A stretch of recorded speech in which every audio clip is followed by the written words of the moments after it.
Welcome back everyone for the December update on the Spur.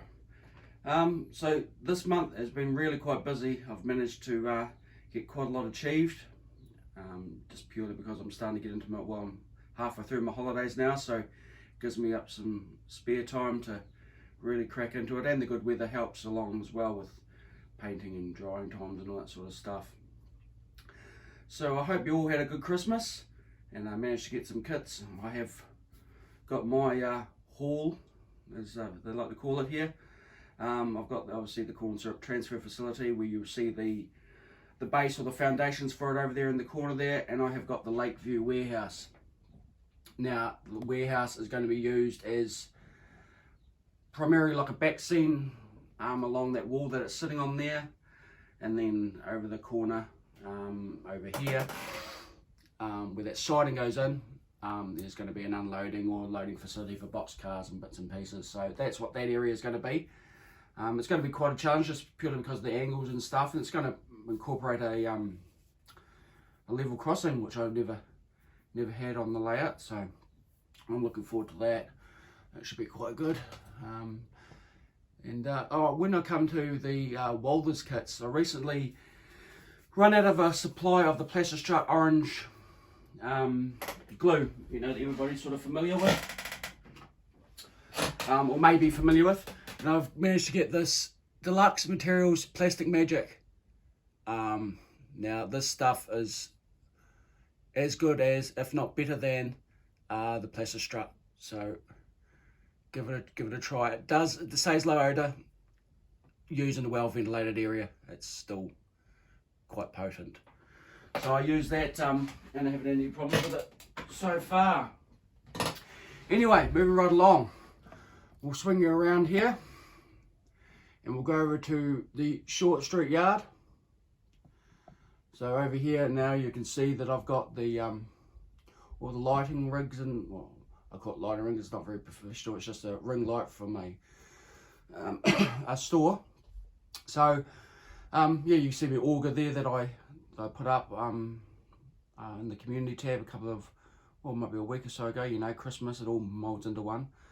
But yeah, the next sort of project over here is doing the asphalt or the concrete hard standing, just weathering that up and putting the warning lines and that sort of stuff on. So I'll give you a little bit of a zoom in there because you're a bit far away, aren't you?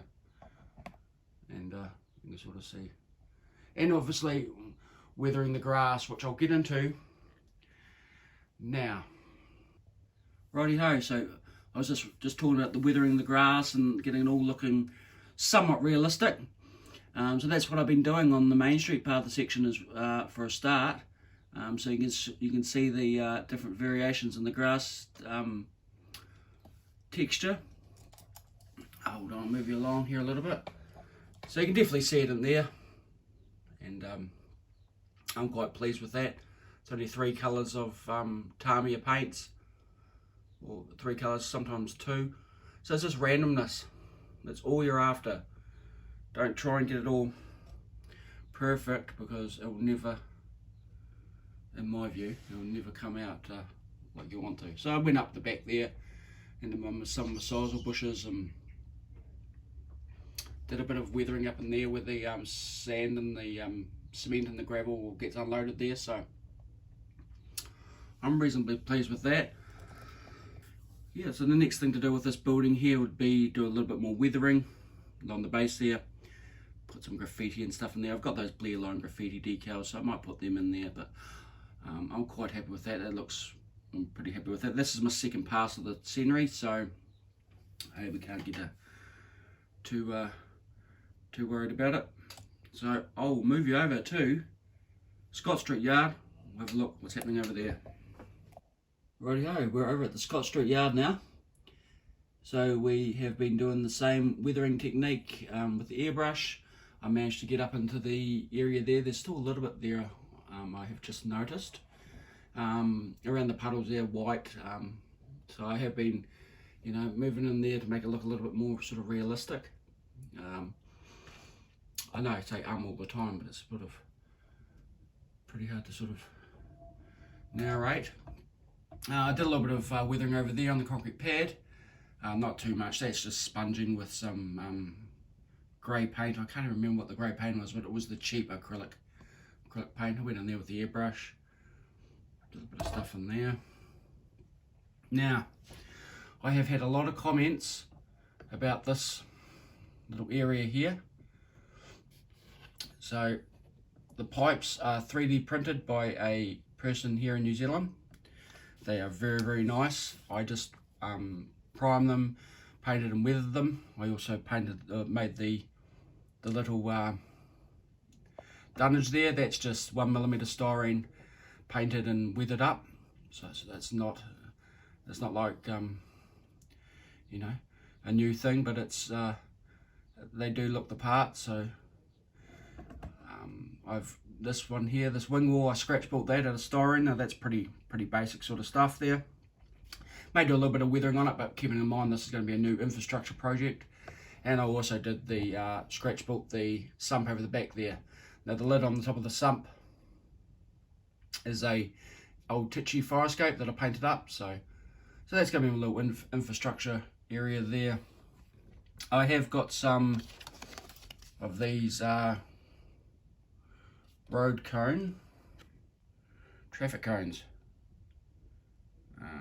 from Pico there. So I have been painting them up. Still got to assemble them. So you got your witch's hat and you got your standard ones. You just paint them up, and it's just a simple matter of gluing them together. So they'll go sort of somewhere in that area there too. Moving along, I've got the portaloo and that sort of. So in saying that, I want to thank everybody for the subscribing this year. All the likes, even on the Facebook group, various Facebook groups I'm on, my own Facebook group, the Willow Creek Industrial Spur. It was going to hopefully get even better and better. I have sort of toyed about the thoughts of extending it again. Should I? Possibly not. Maybe I will, but we'll see. But hey, everybody have a good New Year's, and I'm just going to be the cheesy one and say I'll see you in 2026. Thanks everyone. Thanks a lot.